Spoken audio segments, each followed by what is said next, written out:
Hello, my name's Kristen, and I'm going to be going over our IBM UCL Watson communication processor that we have developed with John McNamara.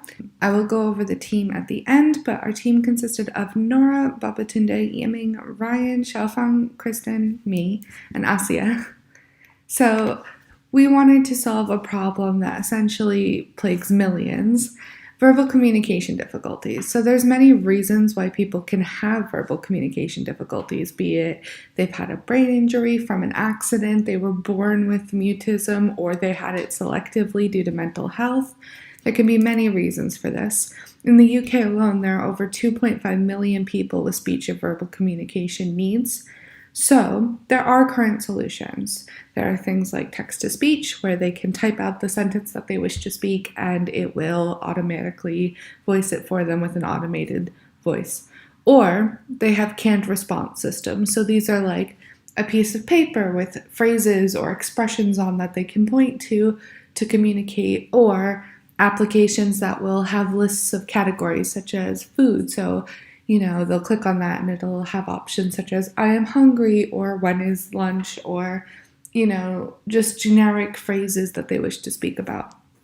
However, these problems have drawbacks. There's no personality to them. They have no option to talk about current events. There's not a lot of leeway with the phrases that they get to speak. So it can be quite limiting, and I feel like those people struggle because they can't really express what they want to express, and that can be very upsetting when you feel like you can't communicate. So our solution would be a Watson-powered tool that would use content from online to generate responses. So in a scenario, a user wants to communicate, but they have trouble communicating verbally, they can go on our application and type a keyword or a phrase, say a new movie that's come out, Avengers Endgame.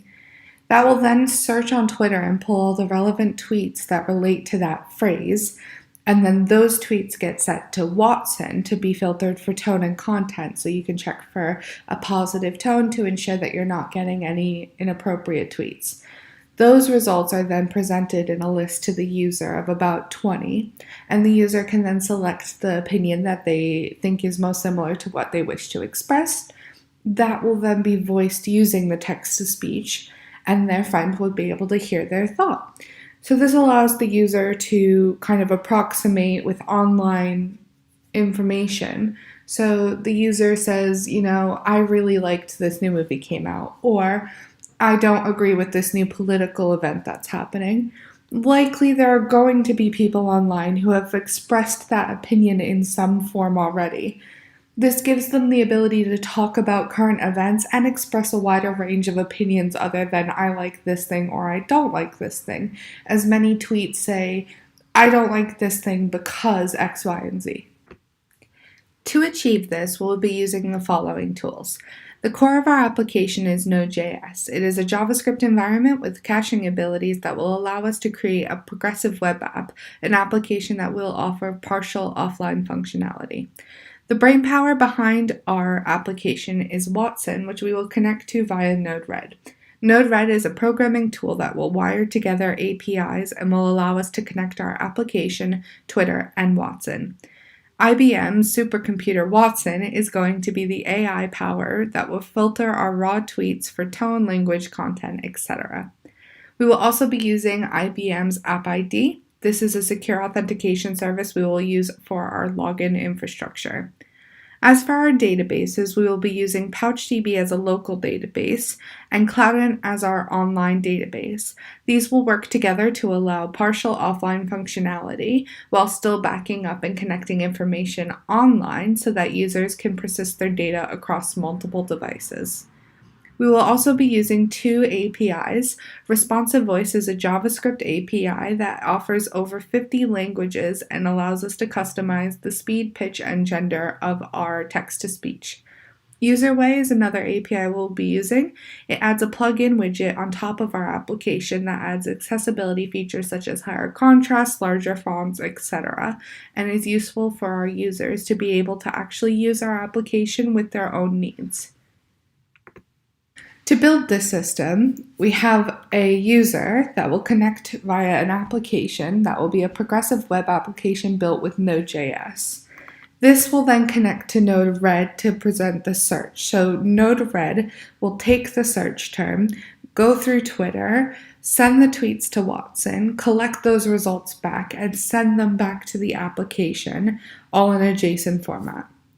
To store our data, we're using two different services. So for local data storage, we're using PouchDB, which allows us to have partial offline availability for the user to still be able to use the application for anything they have already saved. Obviously, without internet connection, it wouldn't be able to load new content, but PouchDB allows us to use the already loaded content while the application is offline. That is also backed up on IBM's Cloudant, so that is our online database. As for our registration and login, we are using IBM's App ID, which is a completely authenticated login service. Now let's take a look at the Node-RED flow itself. This is the brainpower behind our application, and it connects our application, Twitter, and Watson together. So the first step is that the keyword that the user has searched is passed into the Node-RED flow from the application. Following that, the Node-RED flow takes that keyword and listens to the Twitter feed for that keyword. So that is an endless stream of tweets relating to that keyword. Tweets are pulled and filtered for language, content such as URLs, replacing hashtags, replacing mentions, anything that wouldn't seem normal in daily speech. And then once it receives one that passes those filters, it is sent to Watson. Watson then analyzes it further for emotion and tone. We have it set at the moment to pull tweets that are only of positive tone, but in the future that could be adjusted based on what the user would like.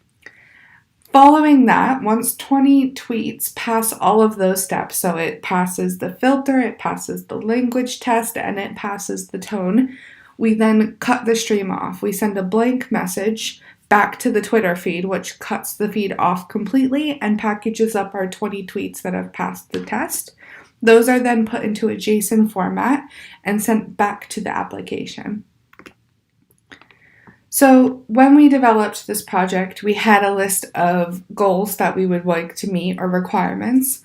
We have successfully hit the main ones, but there are some hiccups. So with the progressive web application, it is currently active. It is currently a progressive web app. It does work offline and it has partial offline functionality, and it is completely responsive, so it displays perfectly on any screen size.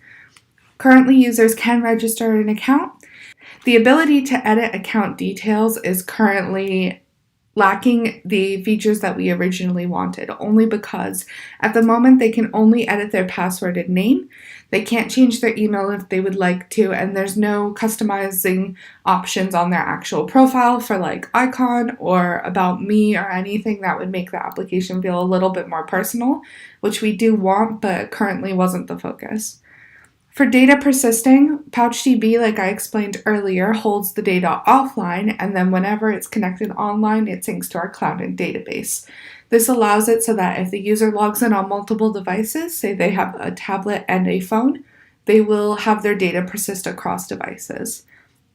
Currently, the search returns 20 relevant results, which is the goal. However, there are some issues with duplicates, some links getting through the filter, and some expletives, which I will discuss later as a limitation that we cannot currently filter them. Results are voiced for the user. We used a Java API for that, and it allows for customization at the moment, so you can choose the tone of voice you want and the speed and the gender of the voice. Bookmarks for keywords and sentences is a feature that we wanted, which allows the user to type in a sentence or save a sentence that they've previously searched before that they liked and they think that they will use again as a bookmark to prevent them from having to type it out or search for it every time. If it's something that they'll say daily, it should just be readily available. Same thing with keywords. If they're a fan of football and they always support Liverpool, they shouldn't have to type in Liverpool every time they want to talk about current events. So currently they can save bookmarks by typing in the phrase that they would normally search and saving it. And then when they wish to search it in the future, they simply have to click that button and it saves them typing out the entire word or phrase. For trending topics, we thought it would be appropriate for them to be able to access the currently trending Twitter topics easily. This is because they would likely want to talk about these things.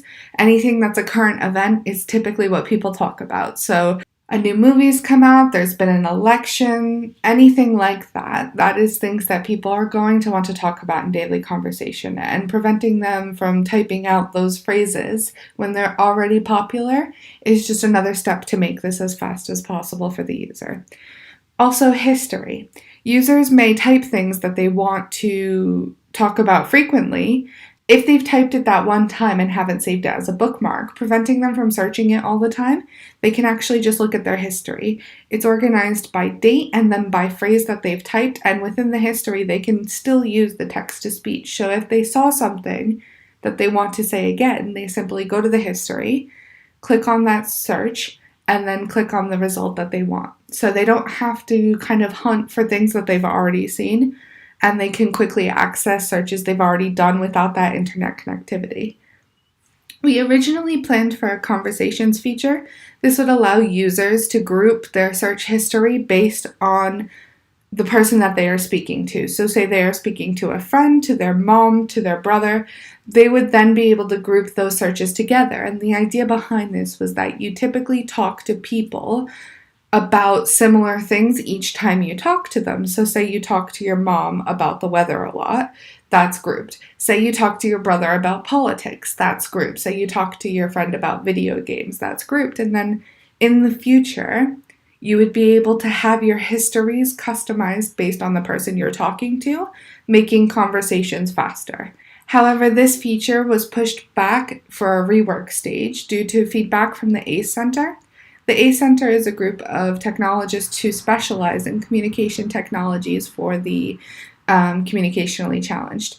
Now, their feedback was essentially that users may find this feature very difficult to understand in the way that we had developed it initially, and that they were concerned that this wouldn't make anything easier for the users. This would just complicate it. It would add an extra thing in the way of users getting to their search histories and could potentially actually slow down the communication.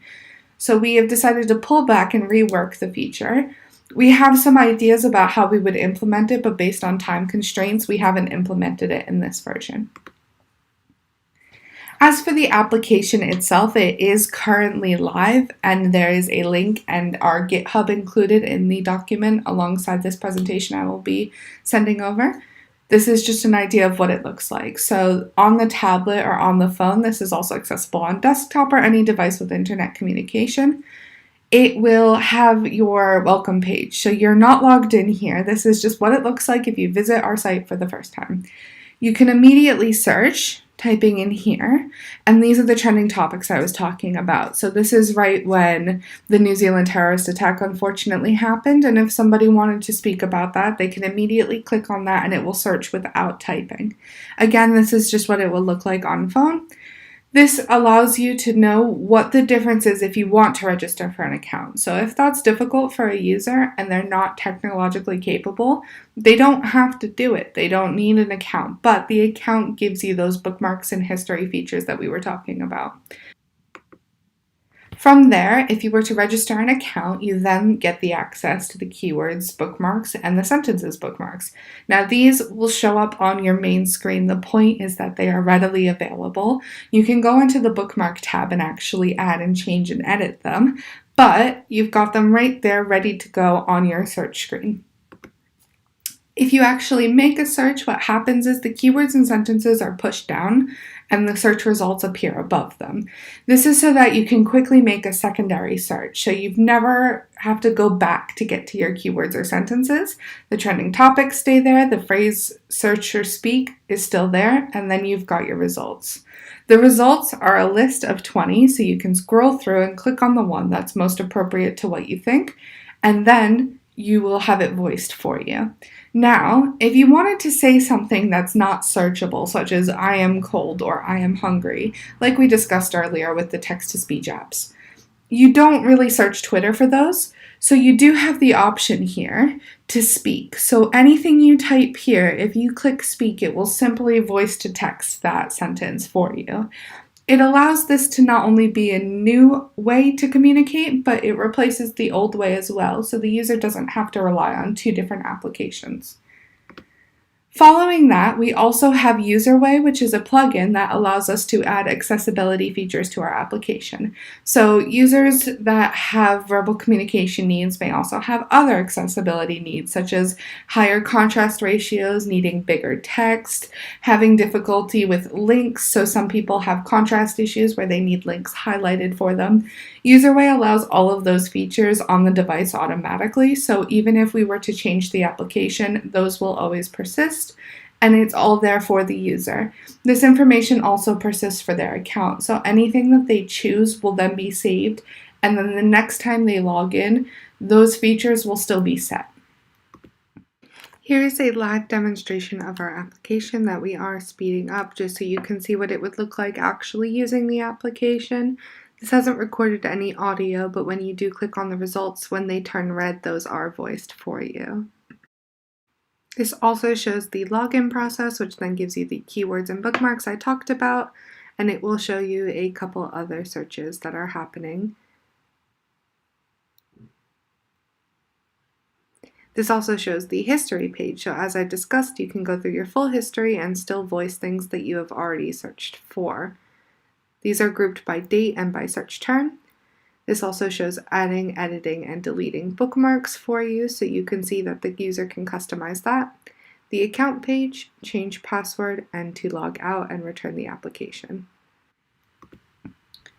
For our testing of our application, we used Selenium and Concept.js to do acceptance testing. So we did scenario-based tests that essentially we go through the application based on our use cases, and we go each step and see if the application responds as expected or appropriately.